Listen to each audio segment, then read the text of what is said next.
Dear friends, last night I was quite tired and a little bit stressed. I'd been preparing for an assignment until quite late.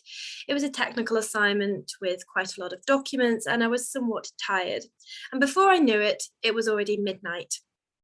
So to cheer myself up, I went on a website. I went on the NORAD Tracks Santa website. And I saw that Santa was officially 9 days, 14 hours, 30 minutes and 50 seconds away from takeoff. Now you're probably wondering at this juncture what on earth I'm on about. Well, yes, now I would like to introduce NORAD Tracks Santa, a website, one of my favorite websites. NORAD stands for the North American Aerospace Defense Command. And essentially it's an American and Canadian binational organization. The aim is to essentially defend these two countries through aerospace warning, aerospace control, and also maritime warning. So it's a three-pillar system, essentially. And it includes the monitoring of man-made objects in space, but also the detection and warning of attacks against the continent of North America. And these attacks may come by aircraft, they may come in the shape of missiles or space vehicles, but this system has been set up to detect and warn about any such attacks. And this is done through mutual support arrangements, which have been negotiated with other commands.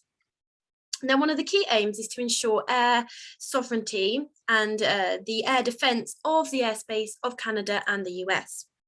The headquarters of this organization are in Colorado Springs in the state of Colorado. And over the years, things have evolved a little bit. The maritime warning mission has been added to the agreement, etc., etc. And essentially, NORAD has had to evolve over the years to meet the changing threats. It has had to evolve in order to cater to changing security needs, the changing security needs of the North American population. So now, as the US came out of the Cold War, obviously its security needs changed, and NORAD had to change with it and adapt. It's had to adapt to cybersecurity threats. It's had to adapt to terrorist threats as well. And it became apparent that there was a growing need to ensure the security of a very important actor on the global stage. So there was a consensus at this point that it was in the interests of the North American population, both young and old, that this particular international actor was protected through the NORAD system. This actor is, of course, Santa Claus. Now, as we know, every year Santa Claus leaves his home in the North Pole on Christmas Eve at approximately midday UK time. And he travels around the world distributing presents to children. Now, something you may not know about Santa is that he actually remarkably manages to hit every single new time zone as the clocks strike midnight in that time zone. Now, obviously, he can't come any earlier because, as we all know, children have to be asleep in bed for him to be able to come down the chimney and deliver presents.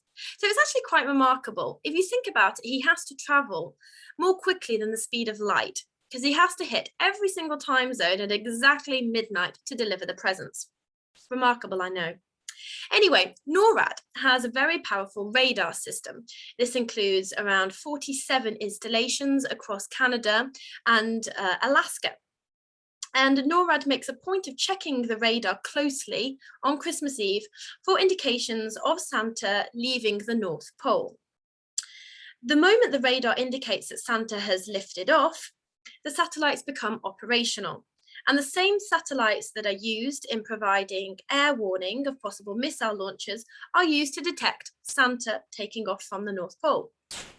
So these satellites have infrared sensors so that they can see and detect heat. So when a rocket or a missile is launched, a lot of heat is produced essentially, and that's enough for the satellites to see them. Rudolph's nose obviously gives off an infrared signature similar to that of a missile launcher. So the satellites can detect Rudolph's bright red nose without any problem at all. The NORAD Tracks Santa website actually provides additional information, which is really interesting. So apparently when Santa reaches Canadian airspace, various fighter pilots are sent to welcome and escort him in their fighter jets. Now, of course, Santa flies much faster than any fighter jet, as we know. In fact, he actually has to slow down for them to be able to escort him. So if you go on the NORAD Track Centre website at midday on Christmas Eve, midday UK time roughly, you will be in time to see Santa take off from the North Pole and make his way to Australia for his first present drop-off. You can even see satellite pictures of Santa if you go on the NORAD Track Santa website on Christmas Eve. Last year, we saw him actually wearing his face mask, obviously, so satellite pictures of Santa actually wearing a face mask underneath the Eiffel Tower at midnight French time. Quite impressive, I know. Anyway, if you're lucky, you will be able to catch Santa flying right next to the Taj Mahal, the Great Wall of China, under the Eiffel Tower by La Sagrada Familia on Christmas Eve. So that's my conclusion, but I hope that you will go and check the NORAD Track Santa website. Before he takes off on Christmas Eve, there are actually quite a lot of fun games, Santa-themed games that you can play on the website. But in conclusion, it's a really fantastic website, and I hope that you have fun with it on Christmas Eve. It's especially great if you have kids. So hope you enjoyed the speech.